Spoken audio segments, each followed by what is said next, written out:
kwanza hongera sana kwa kuaminiwa na mwalimu kuanza mchezo wa leo. Tuambie ulikuwaje kweli? Nashukuru, na mchezo nadhani ulikuwa mzuri. Kipindi cha kwanza mpaka cha mwisho mchezo ulikuwa mzuri. Mchezo huu kwako ulikuwa una maana gani? Ni mchezo mzuri, ukipata nafasi ujue ukiwa uchezi muda mrefu, ukija ukipata nafasi ya kucheza kwanza unajisikia furaha, na pia nadhani confidence inaongezeka. Ukipata mechi 2-3 confidence inaongezeka. Kwa hiyo nimejisikia furaha sana kupata nafasi katika mchezo wa leo. Uliondoka ukiwa umeacha matokeo mabaya sana ya Mapinduzi katika dimba hili. Pengine mwalimu alipokuamini tena leo, uliingia ukiwa unawaza nini zaidi? Mimi naamini kila kitu kikitokea na kiachaga hapo hapo naanzaga upya.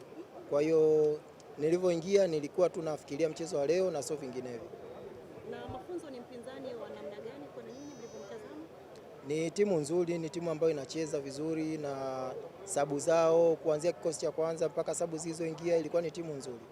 Wanasimba wategemee nini sasa kwako? Mwalimu anaendelea kukuamini? Mwalimu akiniamini naamini watapata vitu vizuri. Kwa hiyo mimi sina mamlaka ya kujipanga mimi mwenyewe. Kwa hiyo mwalimu akitoa nafasi nitaitumia kama ilivyo. Lakini kuto kupata nafasi mara nyingi hii inakuwa inakuathiri? Kama mchezaji inakuathiri kwa sababu usipopata nafasi mara kwa mara confidence inashuka. Kwa hiyo unapopewa mechi unakuwa unacheza chini ya kiwango. Kwa hiyo ukiwa mchezaji yote unatakiwa kupata nafasi ili uongeze kiwango. Na kipi ambacho umekichukua kama funzo kwenye mchezo wa leo, lakini pia michuano kiujumla kwa kwanza?